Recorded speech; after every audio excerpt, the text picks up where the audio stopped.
Quantum mechanics का important concept wave function के बारे में स्टडी करेंगे।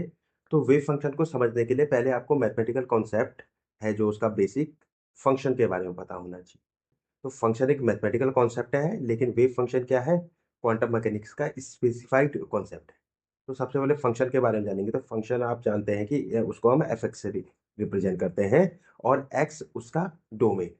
ठीक है, तो फंक्शन के अंदर आपने बहुत सारे फंक्शन पढ़े, sine, cos, log, E to the power X, E to the power minus I X, E to the power I X. ठीक है, X X square, polynomial type function, ये सब आपने फंक्शन के बारे में पढ़ा है। तो कोई भी फंक्शन कब वेव फंक्शन होगा मैं आपको बताता हूँ। तो सबसे पहले ये बताने की कोशिश करूंगा कि वेव फंक्शन क्या होता है। तो वेव फंक्शन एक फंडामेंटल कॉन्सेप्ट है क्वांटम मैकेनिक्स का। ठीक है, जो डिस्क्राइब करता है पार्टिकल की क्वांटम स्टेट को और या तो सिस्टम ऑफ पार्टिकल को। ठीक है, तो इसके अंदर क्वांटम मैकेनिक्स की सारी इंफॉर्मेशन कंटेन रहती है। ठीक है, वेव फंक्शन को जनरली हम रिप्रेजेंट करते हैं साई एक्स से और इसको ऐसे लिखते हैं, देखिए पी एस आई साई। ठीक है, और इसको और लिखने का तरीका ऐसा है, साई एक्स। ठीक है, तो सबसे पहले जो वेव फंक्शन होता है वो एक कॉम्प्लेक्स वैल्यूड फंक्शन होता है। Complex valued function. ठीक है, तो कॉम्प्लेक्स वैल्यूड कोई भी फंक्शन होता है उसको हम ऐसे लिख सकते हैं, ए प्लस आई बी। ए प्लस आई बी, एक रियल नंबर होता है, बी भी एक रियल नंबर होता है, आई एक इमेजिनरी नंबर होता है जिसकी वैल्यू होती है रूट माइनस वन। ठीक है, तो कोई भी अगर कॉम्प्लेक्स वैल्यूड फंक्शन है तो हम उसका कॉम्प्लेक्स कंजुगेट भी निकाल सकते हैं। तो सिंपल है, आई के बदले माइनस आई रख दीजिए। तो इस आई के बदले मैंने माइनस आई रखा तो यहाँ पर माइनस हो गया। तो अगर कोई ए प्लस आई भी है तो उसका कॉम्प्लेक्स कंजुगेट ए माइनस आई भी। ठीक है, तो अगर हम उसके कॉम्प्लेक्स कंजुगेट को उस सेम साई से इंटू करेंगे तो देखिए यहाँ पर मैंने साई स्टार की वैल्यू रखी और इस साई की वैल्यू रखी। अब यहाँ पर A plus B A minus B का फॉर्मूला लगाएंगे तो A square minus I B square. तो ए स्क्वायर ऐसे ही रहेगा, minus I square B square. I square की वैल्यू होगी माइनस वन, तो minus minus one B square. तो A square plus B square. ठीक है, ये ऑलवेज एक रियल नंबर होता है। तो इसका मतलब कि मॉड साई स्क्वायर से इसको लिख सकते हैं। तो साई स्टार साई को कॉम्प्लेक्स में हम मॉड साई स्क्वायर भी लिख सकते हैं। तो सीधे सीधे आप ए का स्क्वायर कर लीजिए और प्लस लगाइए बीच में और बी का स्क्वायर कर लीजिए, तो सीधे सीधे भी निकल जाता है। ठीक है, तो वेव फंक्शन का डायरेक्ट कोई ऐसा फिजिकल सिग्निफिकेंस नहीं होता है, लेकिन जो इसका स्क्वायर मैग्नीट्यूड होता है मॉड साई स्क्वायर, ये किसको रिप्रेजेंट करता है? प्रोबेबिलिटी डेंसिटी को रिप्रेजेंट करता है। तो मॉड साई स्क्वायर को क्या बोला जाता है? प्रोबेबिलिटी डेंसिटी बोला जाता है। ठीक है, तो अगर ये mod psi square probability density है तो probability density for one dimension probability per unit length. तो प्रोबेबिलिटी डेंसिटी क्या होती है? फॉर वन डायमेंशन के लिए ये क्या होती है? Probability per unit length. ठीक है, अगर हमको पूरे सिस्टम के लिए निकालनी है तो हमको उसको इंटीग्रेशन करना पड़ेगा पूरे स्पेस। तो अगर ये प्रोबेबिलिटी को रिप्रेजेंट कर रहा है, प्रोबेबिलिटी डेंसिटी को, अगर हम इसका इंटीग्रेशन करेंगे, टोटल प्रोबेबिलिटी हम निकालने की कोशिश कर रहे हैं, तो हमेशा टोटल प्रोबेबिलिटी कितनी आएगी?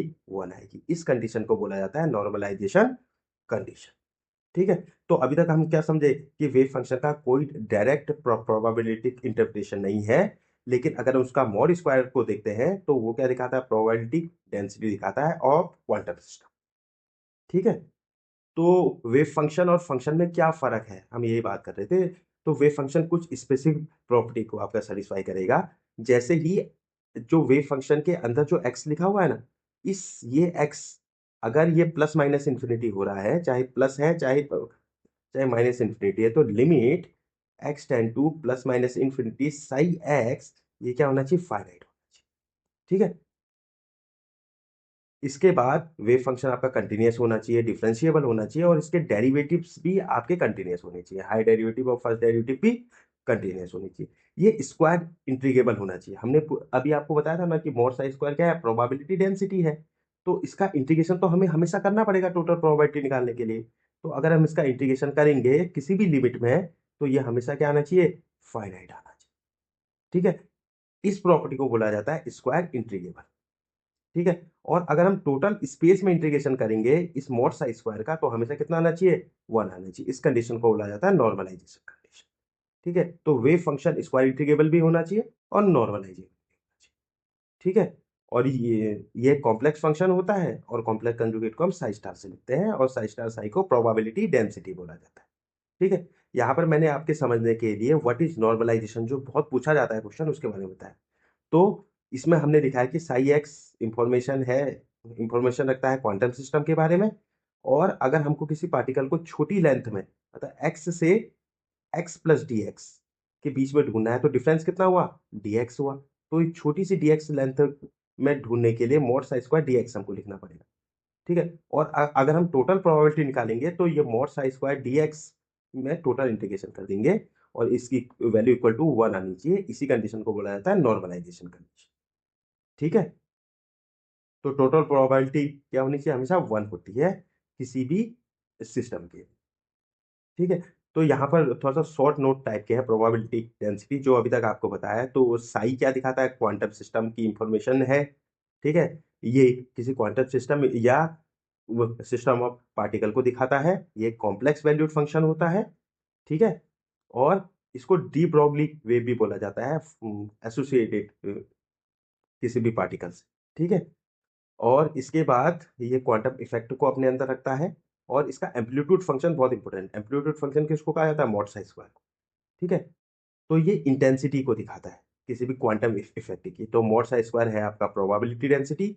अगर उसके पीछे dx हम लिख देंगे तो उस छोटे रीजन में किसी पार्टिकल को ढूंढने की प्रोबेबिलिटी। तो probability of finding the particle between x to dx।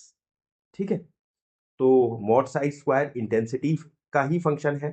ठीक है, ये एक एम्पलीट्यूड फंक्शन है और ये intensity mod Sai star Sai intensity को दिखाता है कि मॉड साई स्क्वायर, या इसको प्रोबेबिलिटी डेंसिटी भी बोला जाता है। तो इस कॉन्सेप्ट को सबसे पहले किसने दिया था, मैक्स बॉर्न नाम के एक साइंटिस्ट थे, उन्होंने दिया था इसका इंटरप्रिटेशन। ठीक है, तो कंप्लीट डिस्क्रिप्शन देता है क्वांटम सिस्टम के बारे में। ये आपका सोल्यूशन होता है श्रोडिंगर इक्वेशन का। ठीक है, और वेव फंक्शन का कोई डायरेक्ट फिजिकल सिग्निफिकेंस नहीं होता है, लेकिन मॉड साई स्क्वायर का सिग्निफिकेंस होता है। ये प्रोबेबिलिटी डेंसिटी को देता है। तो इसका इंटरप्रिटेशन सबसे पहले बॉर्न ने दिया था। ठीक है, अब देखिए कुछ क्वांटिटी है, जैसे integration A to B mod psi square DX, इसका नाम क्या बोलेंगे आप, इसको 2-3 बार में लिख के प्रैक्टिस कीजिएगा। Probability of finding the particle between A to B, ऐसा बोले। ठीक है, इस तरीके से इसको रिप्रेजेंट किया जाता है। तो यही है वेव फंक्शन के बारे में सारी information. I hope you like the video. Thank you.